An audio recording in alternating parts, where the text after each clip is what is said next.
The following is an excerpt from a new story I am producing exclusively on my Patreon page.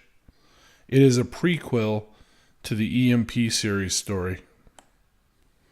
On October 10th, 1970, Roger stepped off the plane in New York City.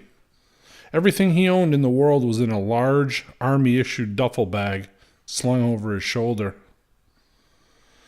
32 hours earlier, he was on patrol with his unit in the jungles of Southeast Asia. As he looked down at his boots, he could still see the dried-up red clay mud from the village where he lived for the past 18 months. His second tour of duty in Vietnam was over, and Roger was now a civilian. He didn't have any family to speak of. His high school girlfriend had broken off their relationship in a letter she sent him 2 weeks after he completed basic training. He never really had any true friends to speak of, being a loner most of his life. He had an aunt and uncle who lived on a farm several hours upstate. They didn't know he was being discharged, and Roger wasn't even sure that they ever knew he was in the Army at all to begin with. He hadn't seen or talked to them since his father's funeral over a decade ago. But now, with nowhere else to go, that seemed as good a place as any to start. He purchased a bus ticket to Rochester and climbed aboard the bus. Roger sat looking out the window as the bus rolled peacefully down the road. He had only been out of the country for 3 years, but everything seemed so different. He had a feeling he could not ignore, a feeling that he did not belong here. He had a feeling that he could not ignore, a feeling that he did not belong here. In fact, he felt as though he really didn't belong anywhere. At 23 years old, he was an airborne ranger and a Green Beret. For the first year and a half, he lived in a remote village in the central highlands of Vietnam, near the Laotian border. He had come to know and love the native mountain-yard people with whom he lived.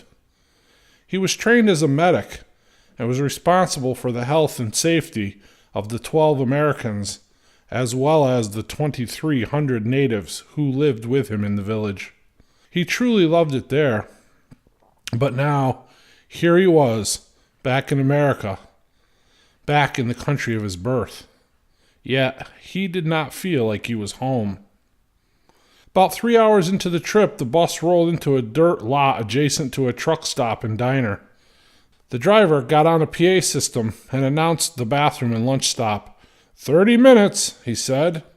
He looked at his watch and said, "This bus pulls out at 1:43. If you're not on it, you're a long way from anywhere." Then he opened the door, got up, and walked off the bus toward the diner. As Roger stepped off the bus, he looked across the road and saw smoke billowing from a metal chimney pipe. His stomach growled from the aroma. The sign on the building said, "The Barbecue Pit." The word bar was in larger letters and painted in bolder color. The smoke told him that would be a better stop than the diner. And he thought to himself how he would so enjoy a cold beer. The place was busy, and he found himself a spot at the bar and placed his order. As he drank his beer and waited for his pulled pork sandwich to arrive, 3 men walked up and stood beside him. The one in front was a large man, about 300 pounds, mostly muscle. He had long, greasy hair and hadn't shaved in a week.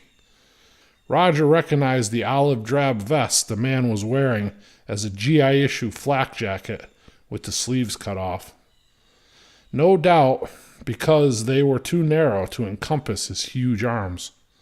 The 2 men behind him were of average build, and each wore some article of clothing that identified them as ex-military as well. Roger looked up at the big man, who was standing inches from him. "Can I help you, hoss?" he asked. The big man just smiled and looked back at his associates. As the bartender was placing Roger's sandwich on the bar, the big man reached out and snatched it from the plate. He took a big bite of the sandwich, never taking his eyes off Roger. He dropped it back on the plate, which was now on the bar in front of him, and grabbed a handful of fries and devoured them as well. Roger stood up and started to walk for the door. The two men with the big man stepped to the side to block his way. Roger paused and looked at them for a moment. He turned and faced the big man. "Look," he said, "I ain't looking for no trouble here, hoss." The big man let out a chuckle. "Oh, well, I'm afraid you found some regardless." Roger quickly surveyed the situation, looking at all three men. He started to turn away from the big man and quickly spun back toward him. With an open hand, he thrust his palm into the man's Adam's apple, and he went down hard and fast, gasping for air, struggling to take his next breath. In the same motion, he spun back around, grabbing the long-necked beer bottle off the bar. As he did, he smashed it into the side of the head of the first of the two advancing men. He too went down. Roger squared with the remaining man, and with his still open hand, he delivered a forceful blow to the man's nose in an upward motion, breaking it and causing blood to pour out.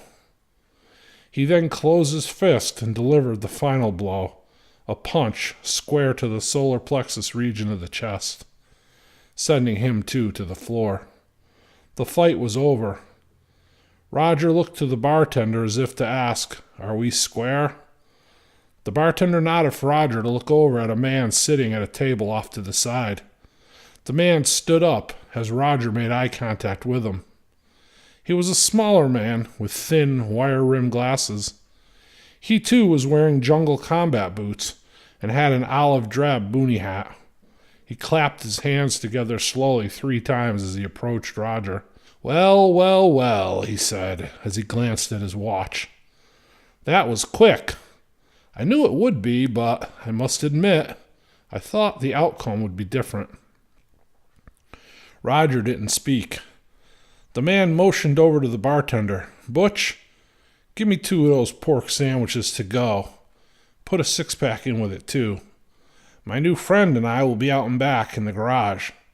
He looked at Roger. "Not to be presumptuous, but I'm hoping we can be friends.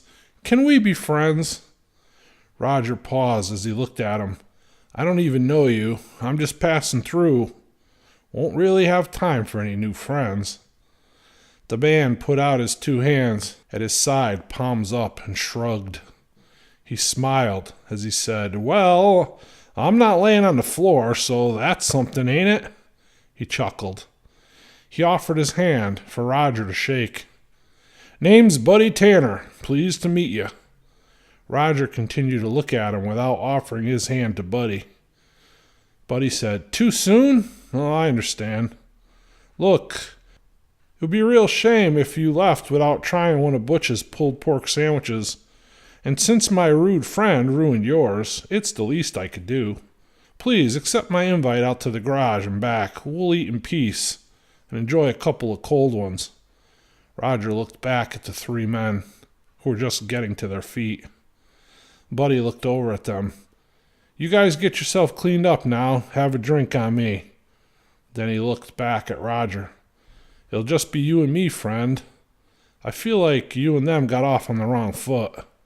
Roger looked out the window to watch the bus pull out and head down the road. He sighed. He was still hungry, and at this point, what did he have to lose? He followed Buddy Tanner out to his garage.